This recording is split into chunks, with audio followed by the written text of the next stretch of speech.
Right. Hi, everyone. How are you doing?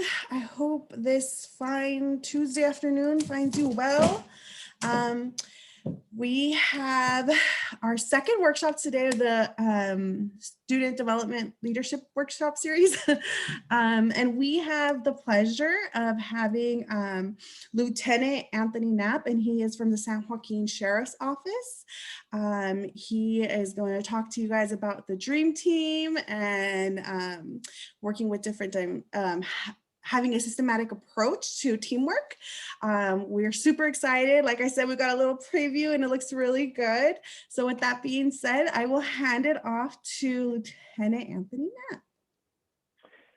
Good afternoon, everybody. So this is a little different for me. I usually do this in person, so bear with me doing this on Zoom.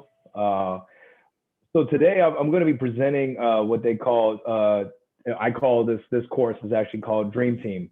It's creating a culture of winning. And so I'll give you guys a little bit of a background of who I am. My name is Tony Knapp. I'm actually a lieutenant with the San Joaquin County Sheriff's Office. I'm currently in charge of our training academies and our records division. And so I basically get to work with new officers, making new officers, and I also get to work with civilian staff as well. I've been with the office for this will be my 17th year. I'm a father of four, Isaiah, Lauren, Larissa, and Bryce. And I've been married 21 years with my lovely and beautiful wife, Doreen.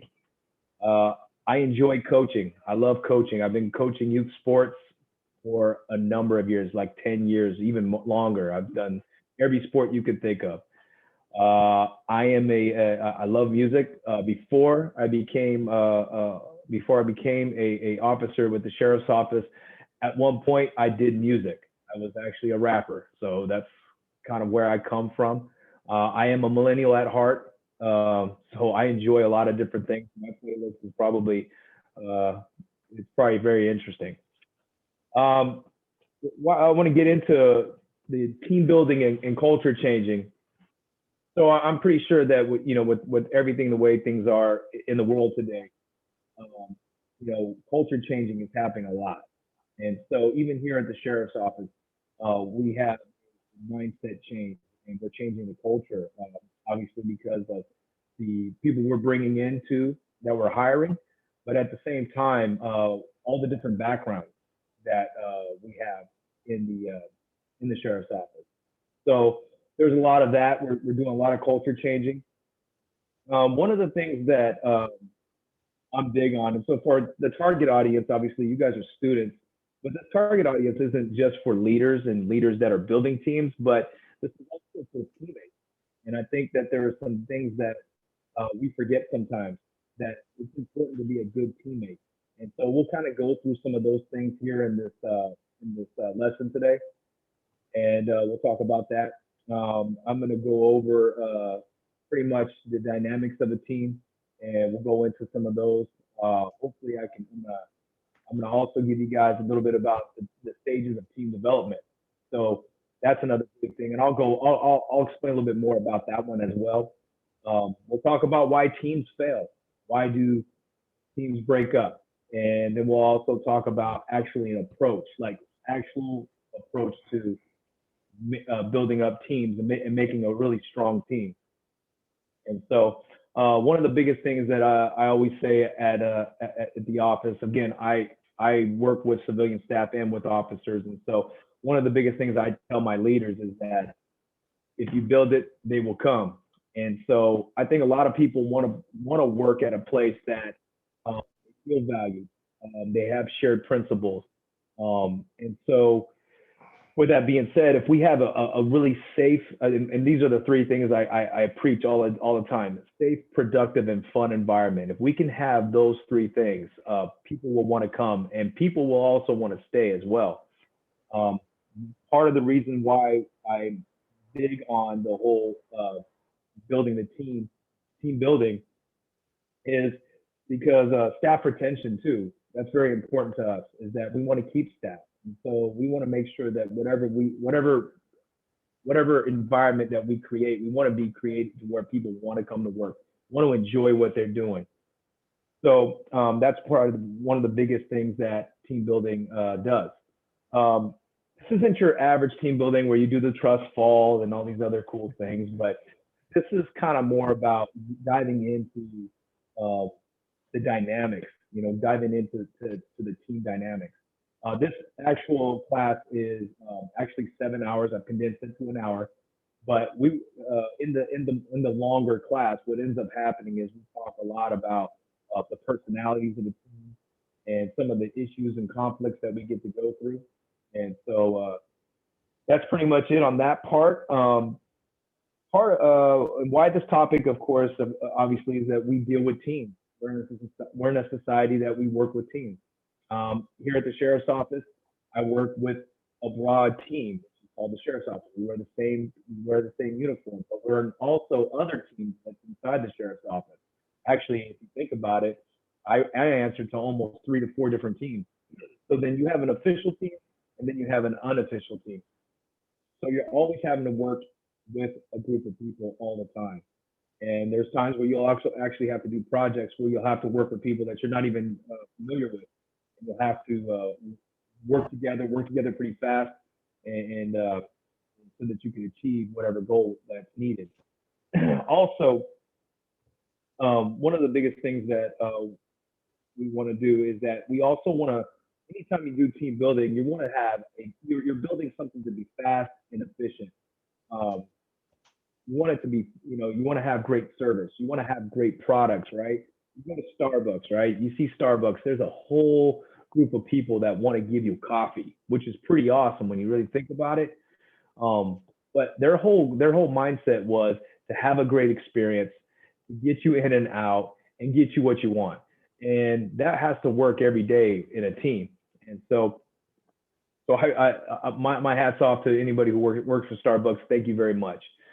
Um, uh, so I think the first thing that we want to talk about, I said it, if you build it, they will come.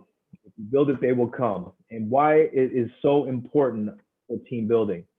And one, it builds trust. We have to build trust with each other, because if we're going to work together, if we're going to put it all on the line, we need to believe in each other. We need to at least trust each other to do the same work as well, and pull their weight.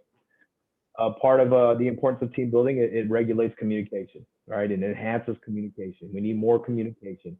I've never heard anybody ever say, I've never had to have a talk or a conversation with somebody that was my subordinate and said, you over communicated this. It's always, you didn't communicate this. So I don't ever think that there is anything wrong with over communicating.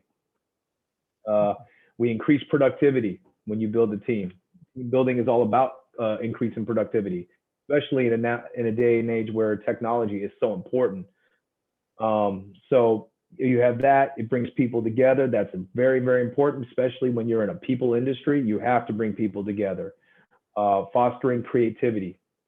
You gotta, the only time you really can be good is when you're in a group and you can feel safe and be able to have good ideas, because I've seen some of the greatest ideas from some of the people that I never thought would give me an idea. And we've done some great things with that. Also, healthy competition. It's very good to have competition. It brings out the vital parts of us. There is also a negative competition. I'll talk a little bit more about that in the training, but healthy competition is good. We want to make people more accepting. It's very important as we team build and we talk about other people's backgrounds, and we're bringing all kinds of people in here. We have to be able to be more accepting, and that's very important as far as team building is concerned. We want to resolve conflicts. There's conflicts all the time in the workforce. Um, it's just a natural thing. Um, get skills. Employees getting skills. Of course, they got to get more skills when you're team building, when you're really pushing the envelope, or when you're pushing your expectations, and improving the company culture. It's all about trying to make our culture better. We're always trying to make it good to where people want to come to work, enjoy what they do. I like to say here at the sheriff's office, we honestly are a family, and that is preached all the time. And not only is it preached, it's practiced. So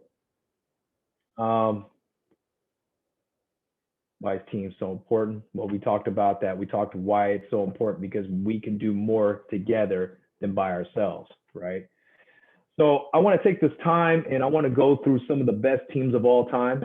These are just my picks. I'm pretty sure you guys have your own picks, and I'll probably try to give you a little bit of reason why I thought they were a great team. But first one is the Avengers.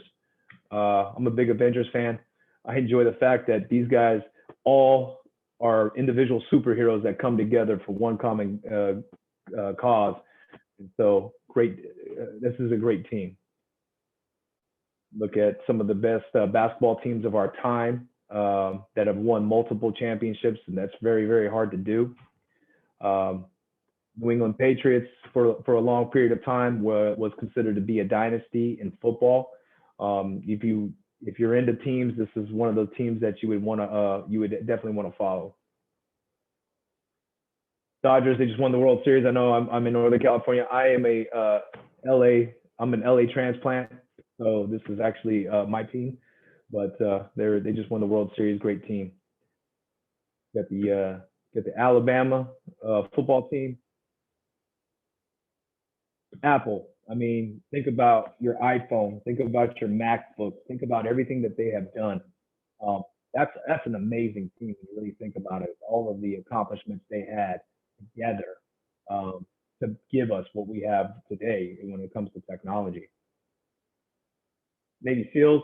I mean, you take a group of Navy SEALs, you can have 5 or 6 of those guys, and they can take over anything really at any point because they work together and they know each other very well.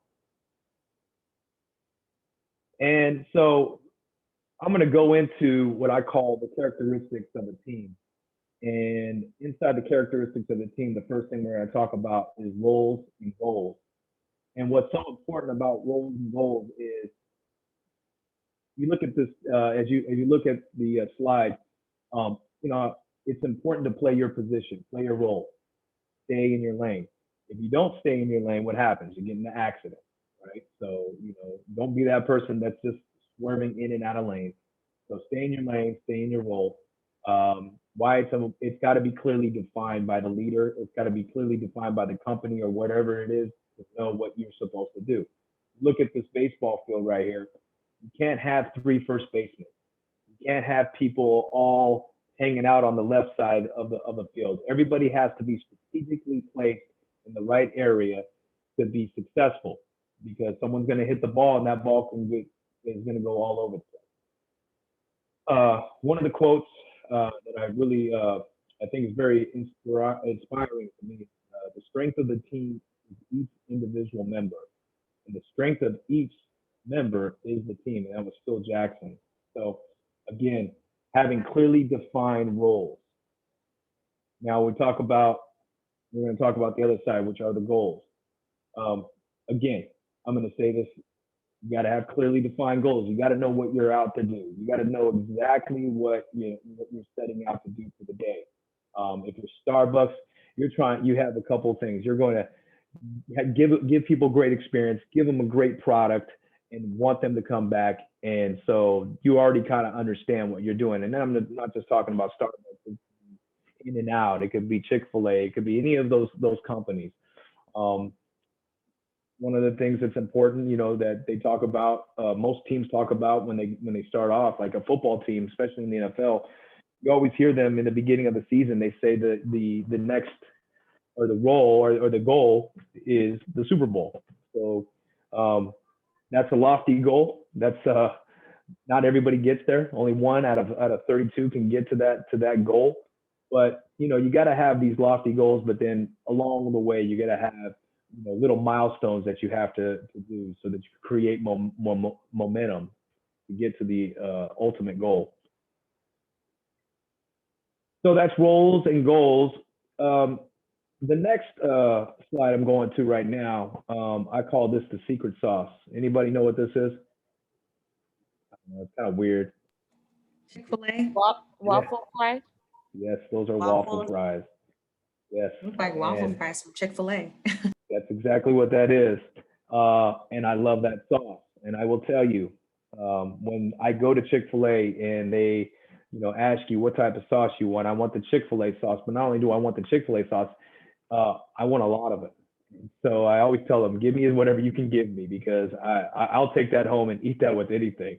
But so the secret sauce, I call this the secret sauce, is the keys to success are relationships and collaborations. And what I mean by that is um, I have caught on in 17 years of working at the sheriff's office and being in different assignments and working on different teams. One of the things that I've been on some great teams is because of the relationships that we build on that team. Um, a lot of it is just work relationships. I mean, sometimes we'll do stuff outside of work, but for the most part, a lot of the times we have a really great working relationship. We have our work and then we have our home, but we're very close. And so some of the greatest teams are based on the relationships and the collaborations. And so I really believe that's the secret to anything that gets done around here. And so that's something that I continue to preach all the time. Next slide is more allies than enemies. I preach this all the time in my job. I tell this to everybody. This is actually my actual statement. But I always talk about, our job is to make more allies than enemies. Sometimes when you're in a high stressful environment, it's really easy to pitch yourself against other people, especially the people that you work with. Plus other divisions, sometimes there's these rivalries and competitions that we have. And so I always tell everybody that it's better to have more allies than enemies. And so the next story the next slide I want to talk about is the Google story. And I think what's really important about the Google story, I've really actually studied this specific story, and so I'll go into it. I'll give you a little bit of a background about this. Is that in the early 2000s, the best and the brightest minds were involved in a race, and so that race was to build an accurate software engine, and that software engine was to connect internet users to targeted advertisements, like we do today. Um, so the goal of obviously was to get this to be accurate and to work. But the prize was to unlock $1 billion market. And so at that time, this is in the early 2000s, there was an overwhelming favorite. Was a business called Overture. Has anybody ever heard of the group Overture? Anybody? Lieutenant, it's a little bit hard to hear you, just so it's a Oh, little okay. to hear You you. need a little louder. Yeah, I don't think Okay. you heard the question. Oh, okay. Well, can you hear me now? Yeah, that's better. Okay, all right. Anyway, so basically what I was going to say was if anybody ever heard of the group Overture, so I'm pretty sure, I don't know if anybody has or heard this group Overture, but Overture was a well-funded organization. They're from LA. They were a big tech group out of LA. And their founder was a guy by the name of Bill Gross. And Bill Gross at that time, he was a pioneer for the internet advertisements at that time. And so not only did he develop advertisements, he also wrote the code. So he was very successful. His business was very successful. They were making over hundreds of millions of dollars in profit every year in the early 2000s. At that time, Overture was considered to be a favorite to win this specific race because they had intelligence, experience, and the resources because of all the money that they've made. But they didn't win. And the winner was a small Bay Area group called Google out of Mountain View, California, which we know now. But at that time, they were a very small group that came out of the Bay Area. The founder was a guy by the name of Larry Page. Larry Page was a very passionate. He loved debating, very competitive. So very, very energetic individual out of Google. He was the founder. And so during that time, Larry Page was, so there was they really believe that they pinpointed a day where Google actually beat Overture. And it was on May 24th of 2002. And what happened was Larry Page walked into a kitchen in Google. So Google had a kitchen. So, you go in there and you have refrigerator, your microwave, everything you could think of there. Goes in there. And so they were having a problem with matching words that you would actually put on a search engine to advertisement. And so you guys know that if you match the words to advertisement, you have the ability to make some money at that point. And so they were having problems with specific words or different words, so they weren't being able to connect and be able to connect them to advertisers. So he takes all these examples of all of the failures that they had, and he pins it up against the refrigerator with a note with 3 words, and the 3 words were, "These ads suck." And so he walked away, left it there in the kitchen. And so not a normal thing you would do in business. Not a normal, but but then again, when you talk about Larry Page, or if you start, if you do any research with Larry Page from Google, you're going to realize he's not a traditional businessman, and Google wasn't really your traditional business back then. So the one thing about Larry Page that I like to share with you guys is that he had a leadership technique, and I don't know if you really could call it a technique or not, was he liked to start and sustain very long and energetic debates that would that would cover how to build the best strategies or the products or ideas. So he would have these these very long debates about getting better. That was, I don't know if that's a leadership technique, but he had a way to motivate people with this. So, during the 2000s, when you were working at Google, they said that it was like working at an endless wrestling match where no person was considered above the fray. So the company would do these on Fridays. They would do this street hockey, and so they would play street hockey with the founders would actually play with the employees. So like it was competitive. So like they didn't hold anything back, especially when you're fighting for that puck against the owners. So the owners are out there playing and they're they're having a good time, but they said that these street hockey games were very competitive. So they also did a thing where on Fridays they had them called Friday forums, where you would be able to go and ask the founders any question under the sun, any question, even no matter how controversial, and they would have these conversations and debates about those things. And so the day that he pins this, the these ads suck, a little sticky onto the wall. During that time, Larry Page, but in walks a guy by the name of Jeff Dean. Jeff Dean was a guy who worked in a different section of Google, and he was a software engineer. He was out of Minnesota.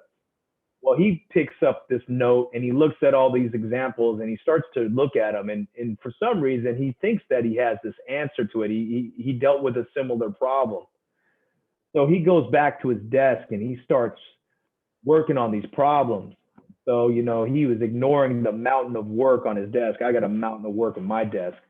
But, he would start working on these problems. And so during that time, he even came in on Saturday, worked, he never asked for any permission. It doesn't make sense. Even in where I work, I don't think I can go pick up something over in the detectives. I can't work on a cold case homicide. I can't go to coroners and just start working on stuff. So this is what he did. And, he was going over there and he started working on it on Saturdays. And then even on Sunday night, he put his kids to bed after eating dinner. He goes into Google pretty late, 9:30 at night, and he works all throughout the night. And he starts working on this problem. And at 5:05 a.m., he sends out this all company email with this fix. He fixed the problem. He fixed the problem when it came to the search engine. And so what happened with Jeff Dean is, he goes home and goes to sleep, and that was his day.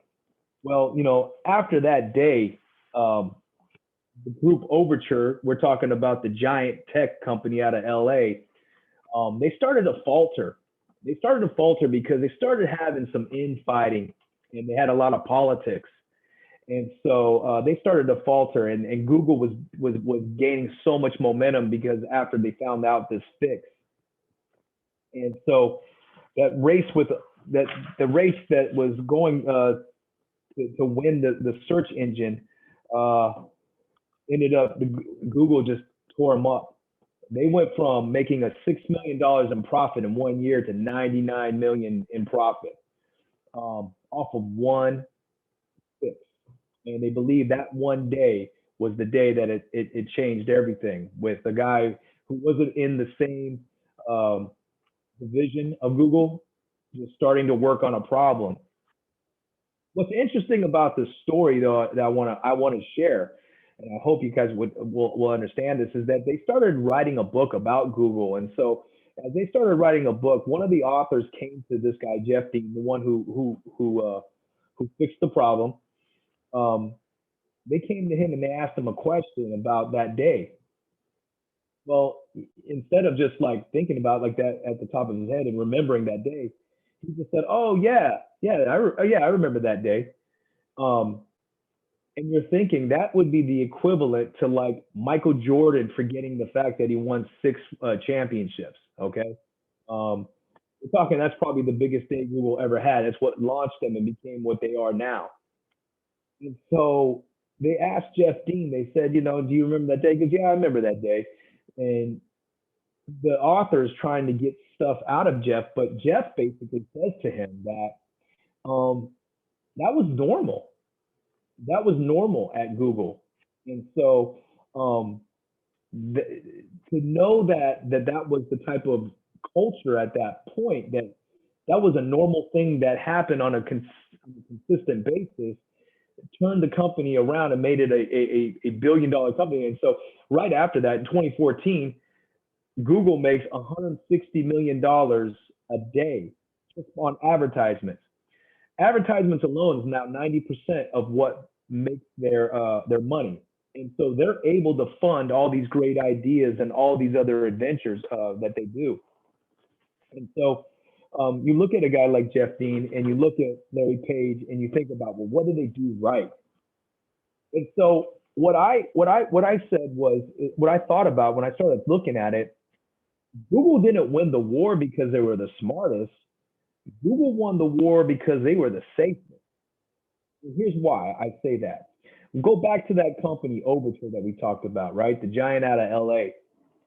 They started to lose because they had to manage their status. They needed to know who was in charge. There was people that wanted to be in charge. There was all these agendas that were working against each other. They would have to go to meetings to make decisions. I'll tell you right now, I have to make a number of decisions a day, maybe 15 decisions I have to make a day that are pretty big decisions. I can't go to a meeting for every single decision. And this is what was happening over in Overture because I don't believe they had trust. But Google, they had this culture and this environment of working shoulder to shoulder. It's in my industry, we have bosses. I'm a lieutenant. I have sergeants and officers below me. But I don't think of myself as being the boss. I look at myself as being a teammate. Obviously, I have to play that role at times, but when we're doing stuff, I look at us as a team. And so that's why you see Google wins. They win because they were the safest. And I want to highlight something that was important was in the 1990s, they did a study on all the tech companies that were starting up during that time. And they found out that there was 3 different models that the tech industry would hire. The first one was called the STAR model, right? So the STAR model is focused on hiring the brightest and the smartest, Maybe the one that's coming out of Stanford, or they were coming out with a big resume. So that was the star model. The second model was the professional model. The professional model was more about hiring people based on a skill set, and then they surrounded the skill set around a specific skill set. So they wanted people that were pretty much not, they were like-minded but like-skilled. So that was called the professional model. The other model was called the commitment model. Now, this model was focused on developing a group with shared values and emotional bonds. That was the commitment model. So you have yourself three different models when they were doing hiring during that time. And during that time, those three models of commitment, I'm sorry, the three models, out of those three models, the commitment model was the highest rate of success. They were the ones that, even when the tech bubble busted in the 2000s, that was the commitment models survived. And not only did they survive, they had the highest rate of success. So, in conclusion, what are we talking about here? Is that you see that when everybody is committed to something, when everybody is brought together and are brought together and they are respected, and they have this shared values and shared principles, more success can happen because you're not having to worry about who's better than who, or who's the smartest, and who's going to pull their weight. Everybody wants to work and work together. And so when you look at a company like Google, you see that that's what made them so successful. And that's what continues to make them successful today. And so that going into that's the secret sauce. Is that all about the relationship, all about the collaborations that you have, and that's where you see the secret sauce. And that's something that I preach all the time here about taking care of each other and respecting each other and respecting their ideas and the different backgrounds we come from. I'm going to this next slide is called the mindset change from I to we, and that's going to go into a little bit about changing the way as a leader or even as a teammate, getting us to a point where we're not using the word I anymore. We're using the we. So if I ever get success, I always have to preach. I have to. The temptation is okay. I did this. I did that. Yes, temptation. But the discipline is to remind yourself that it's we. We did this because there was more than one person who did it. And you'll see a lot of people that do that. And I've worked with some people that will continue to say I. But I'm telling you, when you can change the I to a we concept, I'm telling you, more success will come because you're also giving credit to the people that you work with. And when you give credit to people that you work with, they're going to continue that success. They like the fact of being successful, but also being acknowledged at the same time. So, you got to unite the team. One of my favorite shows is The Office, and I love the way Michael Scott is the greatest leader of all time. And I don't even think I don't know if he even whatever Michael Scott does, it just seems like it always works, even though it doesn't seem like it works, but it works for them. So I'm going to take the time out, and I want to actually show a clip of The Office, and this is with uniting the team with a common goal. Okay, so I'm going to play that right now. You guys hear? Oh, sorry. Oh. Sorry about that. I don't know what happened here. Okay, we're back.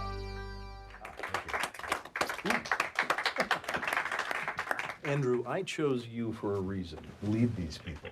Show me the best numbers this place has ever seen. Last quarter, we saw 4% growth. Double it. You got it. Double. Done. I'm not kidding. Neither am I. It's already done. I'm just kidding. It's going to take some time. Double. Seems like a basic reward system where you give us points and then we redeem those points for prizes. You're exactly right, and you get a point. Oh. Is that a vibrator? 20 points. How does one get a point? I've outlined the exact parameters in an email, so check your spam folders, but basically, you do your job better, you get points. So, collect 15 points and redeem them for this polar bear. Why is it all kid stuff in a vibrator? It's so gross. There's lots of stuff. John Irving, collected works, 22 points. Or you can pool your points and redeem 55 for this maternity shirt. How about you want us to work harder, pay us more? I can't. This point system is really insulting. Ooh, well, I didn't mean to offend you, and I hope you'll forgive me because I am very, very sorry. 16 points. It's a tablecloth. What if we went all the way up to 500 points? That's a crazy amount of points. But what if? Well, what do you want? I don't know. For such a crazy number, I'd like something pretty crazy. All right, for 500 points, I will wear a dress to work. That's pretty good. What about for 1,000 points? I'll run naked through the parking lot with a donut on my ding-dong. Yeah, you like that? All right, for 5,000 points, I will let you tattoo whatever you want on the stern of the old SS Bernard. Here we go. All right. Really? All right, and you are totally serious. Swear to God, hope to die. Now let's get to work. Wait, but you did say we could pool our points, right? In that case, let's get to work, guys. Yeah! Good work, guys. Good. I can have a tea by the beginning of next week. All right, thank you very much. Phyllis, Bracken Auto. Ask for Donald, Karen's Bananas. Okay. I just want you to benefit from our over. Teabag bone. Andrew. Hold on 1 second. You file that. Have you noticed a little bit of a mood shift around here? No, I haven't noticed anything. Really? Because I sat next to Stanley for years, and this is nap time. Open eye nap time. He balances the phone on his shoulder and just powers down. Now look at him. You got to unleash the power of the pyramid. I don't know what to tell you, man. I can send you an email confirmation. You think it has something to do with that incentive program? Oh, 100%. We all want to see you tattoo your ass. I think people thought I was kidding when I said that. No, you definitely weren't kidding. And that came across loud and clear. Oh, by the way, I want to hand this in. 120 points. Yeah, it's a big sale. Don't worry about it, though. I don't really care about the points. I would like a point receipt, though. Hey, yes, this is Jim Halper calling for Donald. Can you hold on for 1 second? Thank you very much. Who talked to Maggie at Kaufman's? Yes, Mr. Governor.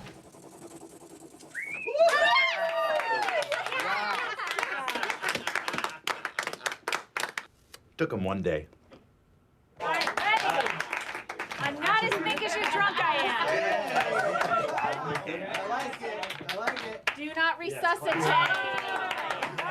Okay, keep in mind, it's not too late to choose another prize, and there are some great new additions. My car for 1,000 points, or best offer. What else you got? Oh, and then this was Phyllis's idea. Oh! So nasty, Phyllis.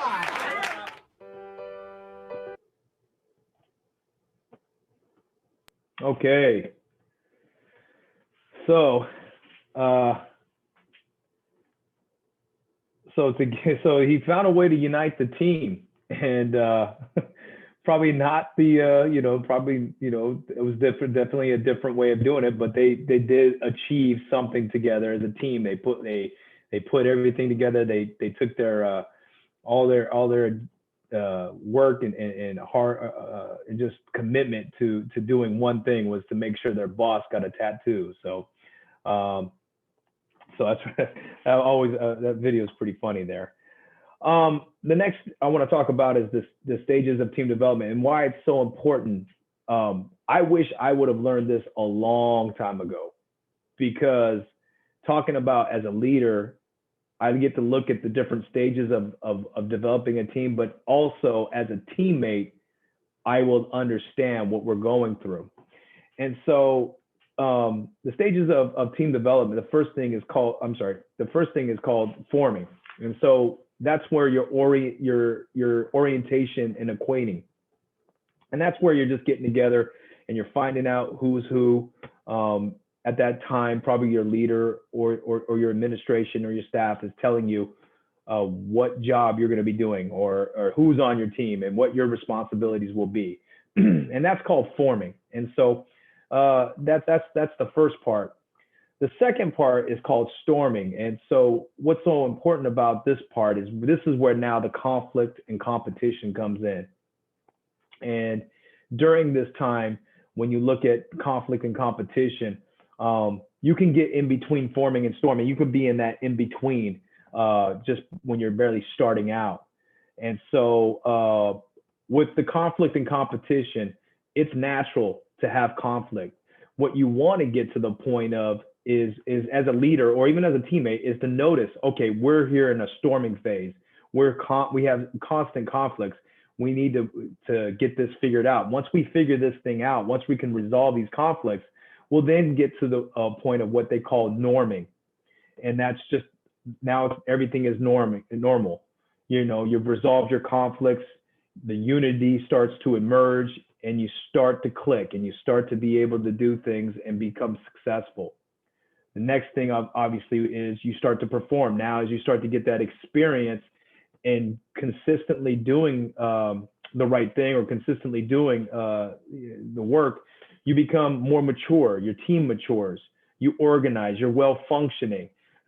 Everybody on the team is producing at high levels because of the team.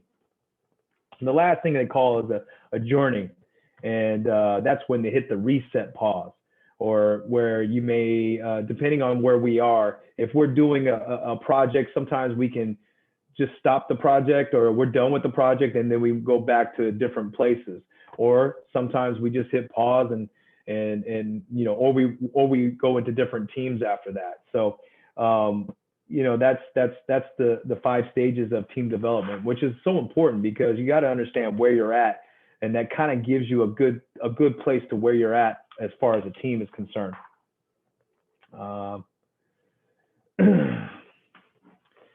So this thing's big for me. This is now going to talk about the attitude reflects leadership. The team, depending on how the team is, it's because of the leader sometimes. And most of the times, I'm going to say that, is that the way that the team responds and reacts to each other, they take that attitude from their leader. And so that's why it's so important that if you're a leader for any team, whether you're at work, play sports, you're in school, in a family, your leadership is important. So your attitude reflects, the attitude of the team will reflect the leadership. So as I'm getting close to the end, I want to hit a couple more things. One of the things I want to hit is, why do teams fail? It's so important. I don't want to fail. I want to make sure the best team, I could put out a great team, but sometimes teams fail. And it could be a lack of leadership, or it just could be just constant conflict and nobody ever gets over it. And so, you know, why do teams fail? And so you look at right here, you get the Beatles. They had a lack of communication. I don't know if you know, but part of the reason that there was some ego involved, but part of the reason why John Lennon actually took off from the group was because after they finished touring, when they're doing a bunch of world tours and creating music, they all wanted to rest for a little bit. Well, John didn't understand rest. He was scared. He was thinking that this was going to be the end of the group because everybody wanted to rest. Well, he ends up deciding on his own that he's going to go shoot a movie in Europe at that time. So John Lennon just actually goes and does his own thing. And then eventually it just morphs into him doing his own thing, becoming a solo artist. And then obviously, if you don't have communication, when you lack that communication, telling your group that you're going to go do this, but you're going to come right back, or, you know, I'm going to try something new, doesn't mean that we have to be the end, but they had a lack of communication. And when you do that, what happens is people will fill in their own narrative when you don't have good communication. You got Guns N' Roses. That was an ego thing, big ego thing for those guys. Those guys, you know, Axl Rose wanted to be the leader no matter what, and he didn't want to share the stage with nobody. One of the quotes that I like, actually, here in the sheriff's office, I'm what they call we use Gracie Jiu-Jitsu, and I'm one of the instructors. And one of the things that Renner Gracie, who is the head of the Gracies, he would say, "My opponent is my teacher. My ego is my enemy." And I think that's something really important, is that, you know, your opponent, you'll learn from it. Your adversity, you'll learn from it. but your ego, that's who you're really trying to fight at this point. You're fighting your ego, your selfishness, you're being self-centered. That's who you're really trying to fight. And so it's really tough. It's tough to the temptation of having to deal with your ego. You got Tom Brady and Bill Belichick right here. The Patriots before they broke up, and then Tom went to Tampa Bay. Part of that was stubbornness, just stubbornness because the coach was supposed to be, he wanted to be right, and he wanted to, you know, it was his way or the highway. So you see a lot of teams fail based on that. And a couple other things, why teams why successful teams get destroyed. Part of it is, like I said earlier, poor communication, micromanagement. You don't give people enough space and autonomy to do their job, and it's not fun. When you have somebody always over the top of you. Unreasonable expectations, that happens a lot. You got to be reasonable. You can't expect everybody to be like you, or you can't have a leader who thinks that they can, that everybody should be like them. Laziness, leading with emotion, always leading with emotion. You get around that person in meetings and they're always, yelling, cursing. You don't want to be around those kind of people, And so going back to one of the other ones that I wanted to talk about was negative competition. A lot of that has to do with, poor self-esteem. They have problems. They've got some issues, and so they're negatively competing. You try to nip that in the bud. If you're a leader or if you're a teammate, you got to call this stuff out. It's very, very important to call this stuff out, because your team can be destroyed because of that. And that's when you see people leave their jobs. You see people, just want to get away from the dysfunction. And last thing I want to talk about right now is the actual systematic approach to teamwork. So there is an actual formula that you could do. And part of that approach is going back kind of what we talked about, roles and goals, right? What is the scope? What is the true expectation? Does Starbucks go out on March Lane and say, we're going to make $1 million today? That's not going to happen. That is a lofty goal, but that is not going to happen because it doesn't generate that much money there at that specific location. So it's got to be reasonable expectations, and it has to at least be able to be met as the team. Briefing and training. It's so important in law enforcement. We have briefing. It's vital. It's the most important thing for our day, because if we don't know what's going on out in the streets, we don't know if there is a specific things that are out there that we need to maybe pay attention to. Maybe there's a lot of like break-ins in certain areas, and then we need to be over there. It's important for us if we're looking for somebody. If we've maybe lost a teenager, or there's a teenager that's missing and we need to go find them, or so it's so important for us to know. And then if there's any dangerous individuals that we need to be looking out for. So briefing is so important, and that's why communication is so important. But that's a big thing, and that can go teamwork everywhere you go. It doesn't have to be just for law enforcement. Training, we preach training at our place. We have to train. We have to train because we have to go out and handle some really difficult tasks out there. And we also, we have to gain the public's trust as well. So that's why we always train. We train a lot too. I want a lot of people to realize we spend a lot of time training it, because we need to make sure that some of these things are perishable skills. Shooting is a perishable skill. The hand-to-hand, the defensive tactics are perishable skills. Talking to people is a perishable skill. Sometimes we got to brush up on that, just being able how we speak to people.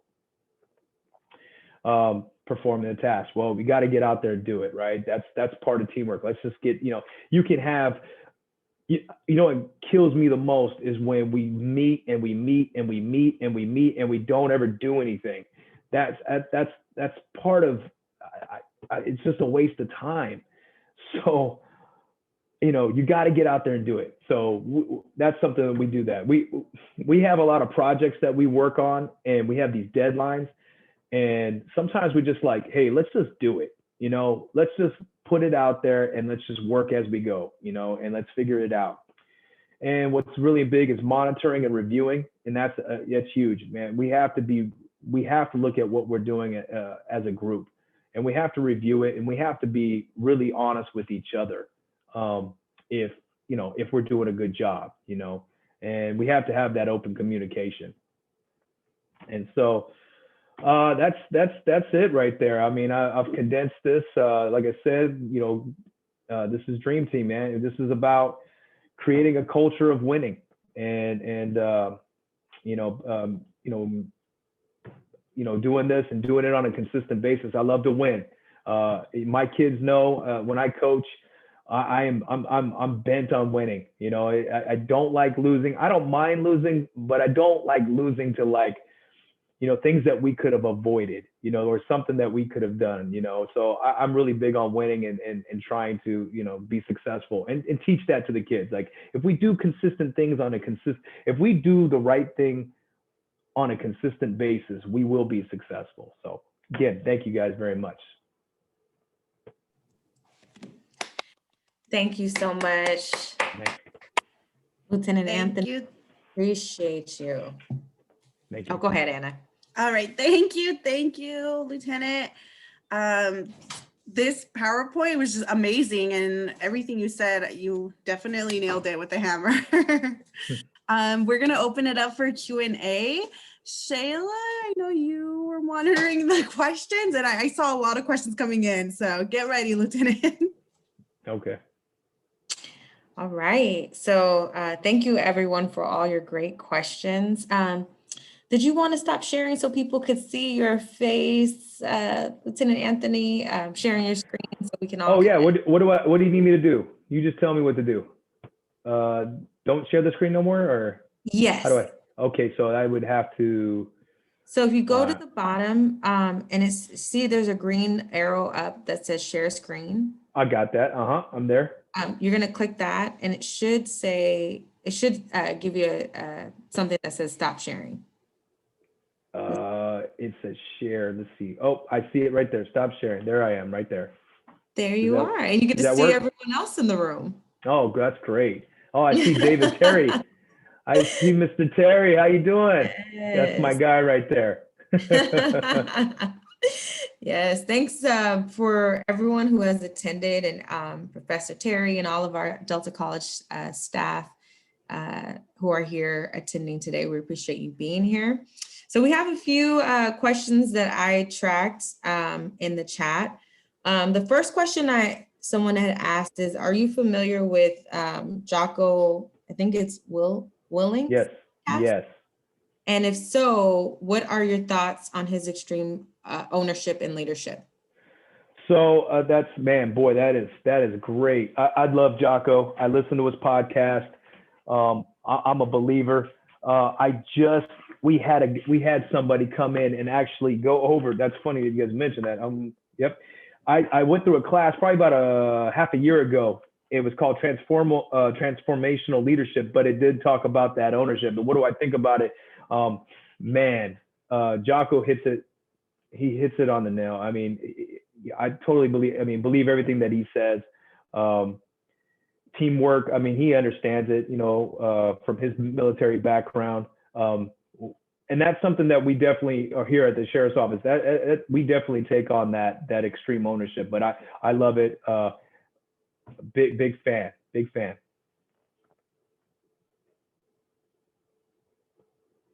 Thank you for that. I might have to look him up because this is my first time of hearing about him. So I'm gonna have to listen to his podcast. It sounds pretty interesting.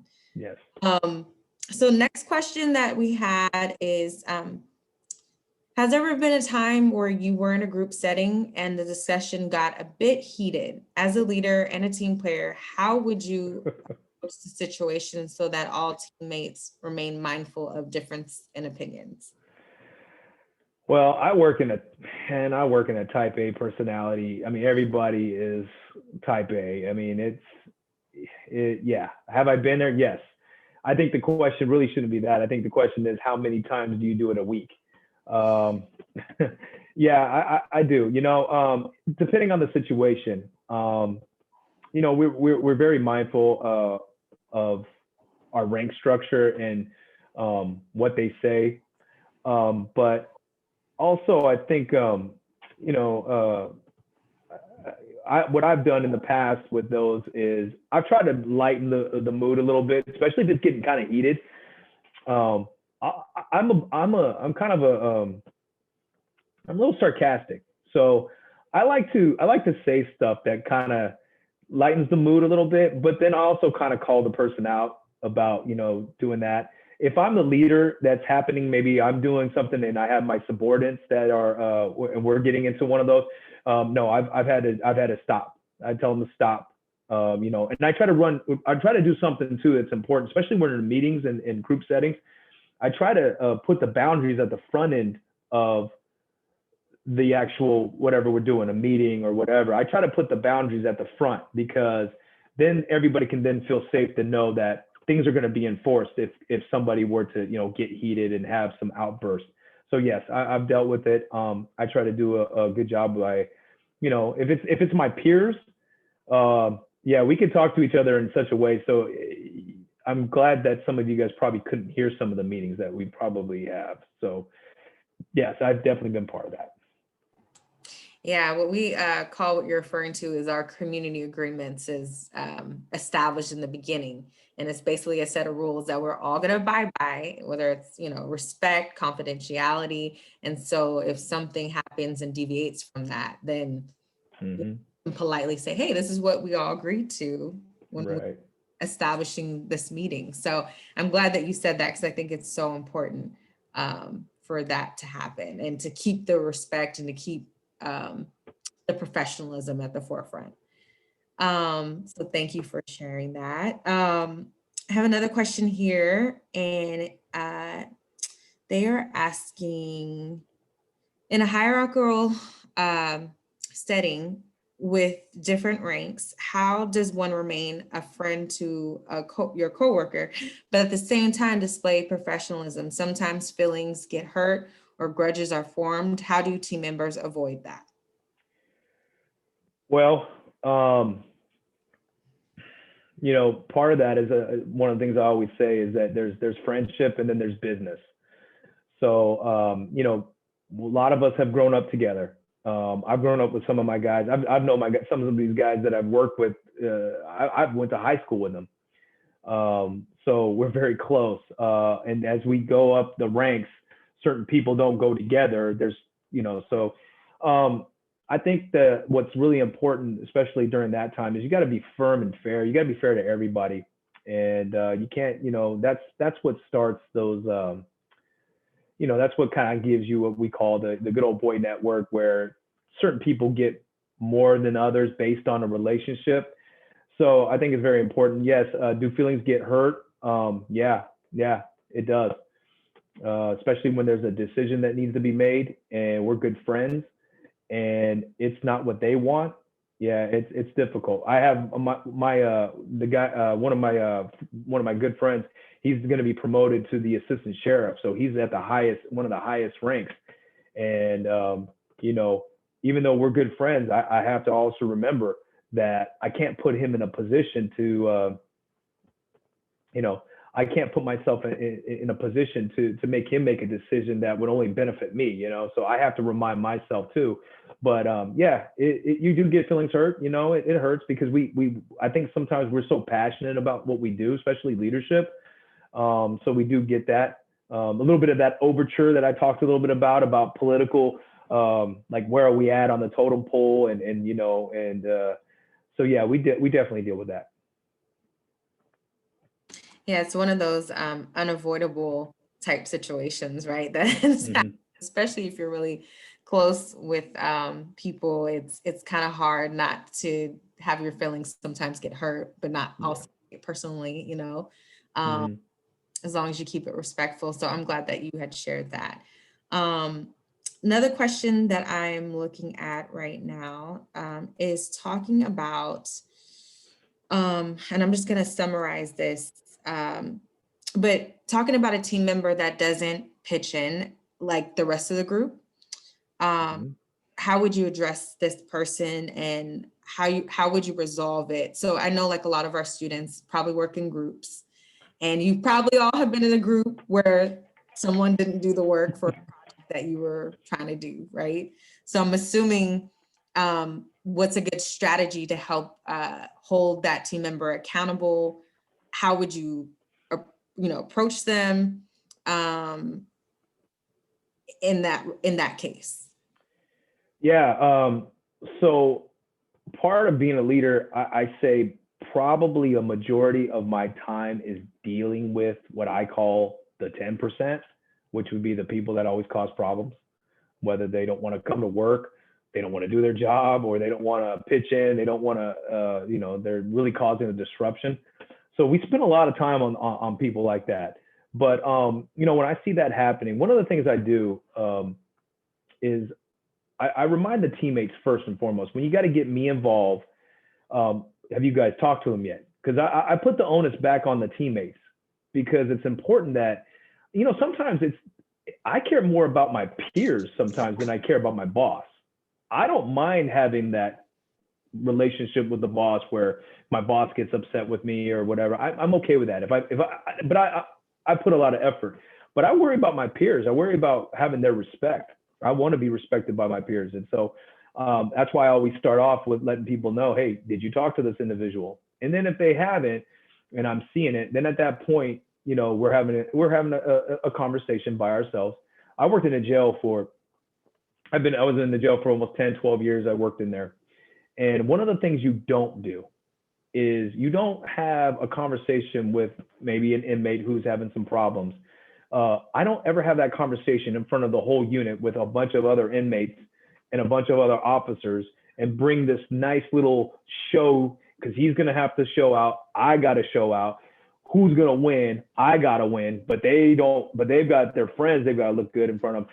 I've always just done this behind closed doors, or I'll, or pull somebody aside and I just tell them exactly how I see it. I just say, hey, look, it seems as, you're not doing your job, or you're not helping out. What's going on? I always ask that. I always want to find out, is there something that I need to do? Is there something that you have going on at home? Is there something that is hindering this? I try to put the onus back on that individual and make them own why they're not pulling, pulling their weight. So, but yes, I've deal with that quite a bit, but I find that peer pressure sometimes works a little bit better. So.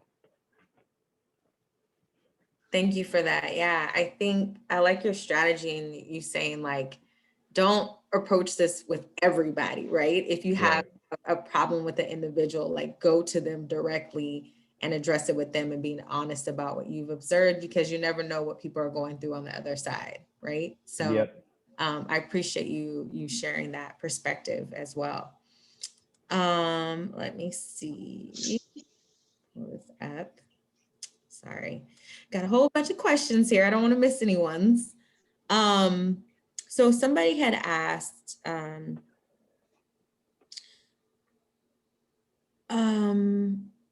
what if someone, I'm sorry, how do you improve good communication between leaders and team members? How do you improve your communication among team members and leaders who are leading?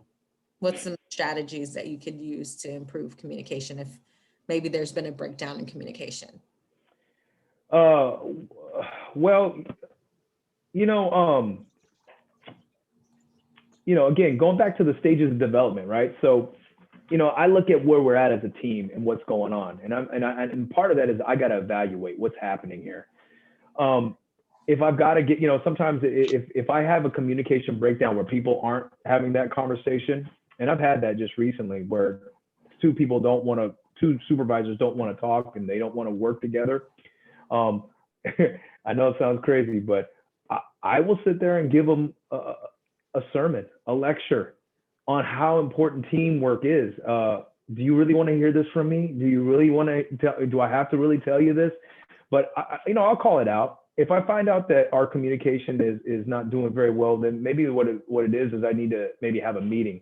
So I'm always thinking about how I can do it, whether it's, if it's written communication, or if it's, in a team setting, maybe we need to meet more about this issue, maybe, having more FaceTime, going back to the whole Google thing, what made them so great about what they did, they had such a small office, but they just had great face-to-face interaction, and that's what happens. And that's where I think we might find out during the pandemic why maybe some of our communication isn't working very well, is because we probably look at more written communication than we do face-to-face communication. Yeah. So I think Bye. that's probably the biggest issue. Bye, Scout. Have a good day sleeping on the couch. I think someone's She'll continue to do mic is so. on. Telling If you home, can, sure. if you could mute your mic if you are unmuted, please, that would be great. Thank you. Then we had a little bit of disruption there. No, Okay. sorry.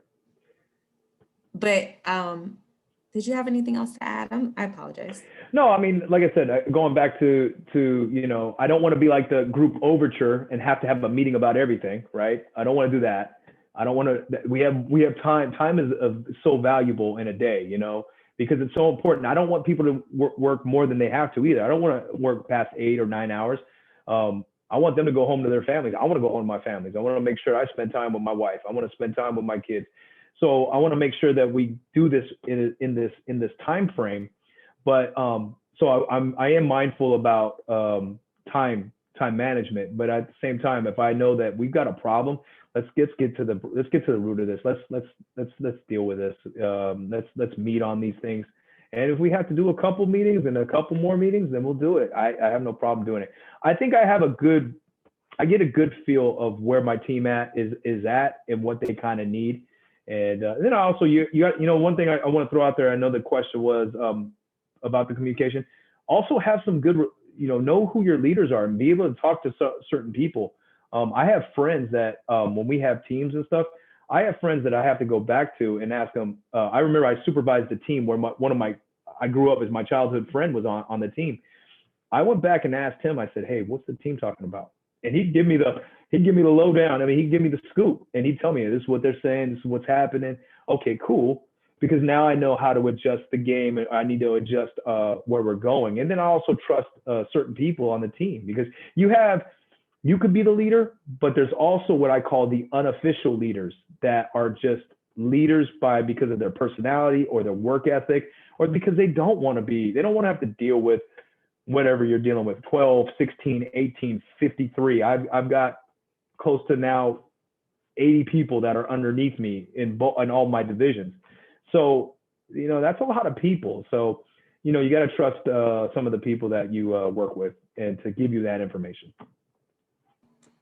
Yeah, I totally agree with you. It reminds me of, Anna and I, we work closely together, and she knows I always go to her for, her feedback and her advice, and I supervise her, but I'm like, I want to make sure that you're part of this process so you feel empowered with what decisions are going to be made, because it's going to impact you ultimately, and it's going to impact other staff. So I really appreciate your point in making and really working collaboratively, but also being real if there are conflicts that come, and addressing it directly with those individuals, and knowing that it might not be resolved in the first round. It might take a few more times for it to get to where it needs to be. So I think sometimes we expect things to go back, after the first conversation, and sometimes it takes multiple conversations to get there. So thank you for that. We got a couple more questions. We're doing great. So somebody had asked, what is the best way to talk with a hard or challenging leader? So again, I think that question keeps coming up, as far as you might have a boss who's just really hard to work with. Like, what's the best strategy to address maybe a conflict issue with them? Well, in this field, we definitely got some of those, and I've also learned too how to talk to the leader is kind of how you got to gain trust. They've got to trust you as an employee. But again, going back to being very straight and directive, you got to be direct about what the situation is. So yeah, if I have a problem with the leader, we're going to talk about it. We have to, because for myself, I need to make sure that I'm being heard I need to make sure that the idea or my recommendation, I want to put it out there. Now I know with a leader that it's their ultimate call, and they can make that call, and that's fine. That's what their job is for. But I answer to a captain, I answer to an assistant sheriff. So there are times where I have to, here's my recommendation. This is what I'm thinking. Systematically explain why this is my recommendation or even a decision, and then let it be. But when you do have a difficult boss, one of the things you don't want to do is put them on a defense. You want to be able to have you want to be able to also think about what your problem is with your leader too. That's important. But I say you be directive. Be direct. Respect their point of view. You can't change a leader. You can't change them. The only way that I've seen some really good changes is eventually when you build the trust.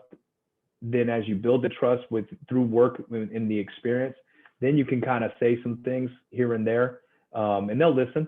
They'll listen, but you got to gain trust, and it's important. It's kind of like, even with with millennials coming into our workforce, they don't want to be preached at. They want to know that you actually care about them and that you care about their interests. And you can get into their life and you can say things to them when they know that you actually care. And so I hate as a leader when somebody does the drive-by. Here's the problem, and then walk away. I can't handle that. That is a pet peeve. It's like when you come with me with a problem, you better have a solution, because then I don't want to hear it, because it's your problem now. I'm gonna keep it on you. But I think when you're talking about difficult leaders, I mean, it's hard. It's difficult, but I think the best way of doing it is just having conversations with them and just telling them how you feel, or tell them how you perceive this situation. And don't expect that your leader is going to change overnight, or don't expect that your conversation is going to change the way they do things. It may not. It may take time. So that's what I deal with. That's what I usually do. Yeah, I think operating in a space of integrity, honesty, authenticity, people can feel, and then also, like you're saying, building that rapport. So that really is important. If you have a rapport, then you can leave yourself a little bit more vulnerable to be like, hey, this really wasn't, I didn't feel right about this. Can we talk through this? And so it does really help to have that rapport that potentially can be built over time, and sometimes it won't. And sometimes you have to figure out different ways to approach situations. So I appreciate that. Okay, so I had another question come in, and it was about how do you keep your team motivated despite conflicts and obstacles that arise? How do you keep your team motivated and inspired? Well, I go back to, hold on, let me see. I'll go back to this guy right here, Michael Scott. Man, I think what's really important to motivate the team sometimes is just energy, and you got to come in positive. I've worked with some negative people, and you can tell that they just drain the room. I'm always trying to stay positive. I always try to see the gold inside of a person. I always try to see everything half full than not half empty. I try to be mindful before I even come into work, whether it's, praying or whether it's listening to music. I like listening to jazz sometimes before I come into work. So I kind of just get in this mindset of, I know that I'm going to have interactions today, and I want them to be all pretty much positive. I don't want to have anything negative. And if I do have a negative, how do I send the message in that it's received properly, so that they don't, that's the thing. I think that one of the things that I see, and I have to remind people, is you can tell somebody a message and you could be very not approachable, or you could be offensive by doing it, by being emotional. One of the things I was talking about was leading by emotions. And I've had that happen quite a bit in some of our meetings, we call them our Monday meetings, where it becomes that way. And the message is lost because of your behavior or how you went about it. And that's why it's so important that, okay, what do I want to say and how do I say it? And that's why I have to remind people, hey, it's all about how you say it. It's the same message. We say the same message all day long, but it's how you say it. So you got to be mindful of how you deal with that.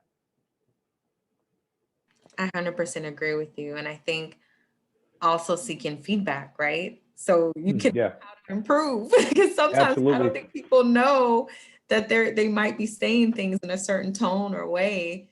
And I know for me as a leader, I'm so big on receiving feedback so I can improve and become a better. Well, that's great that you say that, because I think sometimes what happens is we, as leaders or whoever we're working with, we throw out our expectations, but the next thing is, what about their expectations for me? So I asked that question, what is your expectations for me? Because I'd rather know what I think you want me to do or what you're expecting me to do, because what you may be expecting me to do, maybe there's no way I can deliver that. And just like I wouldn't expect something crazy from somebody else. So I think that's really important. Yes, absolutely. 100% agree. I was going to ask you, Mr. Terry, he had put in a comment here, because we only have like a little less than 10 minutes. How do you handle someone who's an authoritarian leader? How do you deal with someone like that? Boy, man, geez, Louise. And I can become a hothead. So I can butt heads as well. It's hard, man. How do you deal with it? It really, going back to my time inside of a unit working with inmates, right? I'd rather have those behind the closed doors. I'm just gonna have a conversation with you. This is what I got going on. I got to get this off my chest. This is what you're doing. And you might not, like I said, you might not get that. I had a boss a while back. He's not here no more, but he was very authoritarian, and I don't think I could ever have that conversation with him. I just had to learn to live with it. I hate to say that. I just learned to live with it. And even at my rank too, there was no way that I could go up to the leader and be like, hey, this is what I think you need to start doing. So that wouldn't happen. But part of it is learning to deal with it. That's why you have great teammates, because sometimes now your teammates, you guys can go make fun of them behind their back. So, I mean, come on, we all know that. I know I get made fun of. I'm okay with that. I got no problem if people make fun of me. Matter of fact, I'll make fun of myself. I've got no problem with doing that. But sometimes you just need friends and teammates to have to deal with the situation. So, yeah. Yeah, we've all been in those situations where like processing together and trying to get through and try to encourage each other when it's the best situation. So, yes. Okay. The last thing, because we're winding down on our time. This has been such an amazing question and answer session. People want to hear your rap. Oh no. Several people have requested it in the chat. They want you to wrap it up. They want you to wrap it up with the rap. Listen, I had to ask, because I just seen so many people who were commenting saying like, oh, now we want to hear him rap. So if you could just maybe shoot us like 1 or 2 bars, that would be hold cool. on.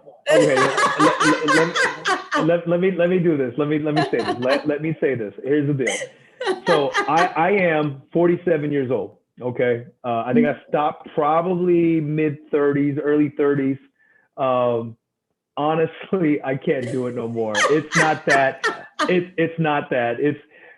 Do I still listen to it? Absolutely. There's still this craving for hip hop, especially 90s hip hop, because that's where I grew up in, in the 90s, right? So I wish I could. I can't. And a lot of the guys I work with, my son works with me now. And so he tells them stuff, and some people don't even believe it. And, I'm sorry. I wish I could. I can't. I left that a long time ago. I would say this. I as an MC, as a rapper, I think I was really good, but I think I would have been a better music business person. I think I would have been better in the actual business aspect of it. I think I would have been better, but I'm sorry, guys. Who Maybe knows? one There day. might be in the future, you know, after retirement, you might be like, you know, go into the music business industry. New talent. It's changed quite a bit. I'm gonna say my yeah. best job, the best job I ever had. I'm gonna tell you guys this: the best job I've ever had. I didn't get paid. I got paid not a lot of money. I'm loving some of these things that they're saying. Do a COVID rap. Do I put the mask on too?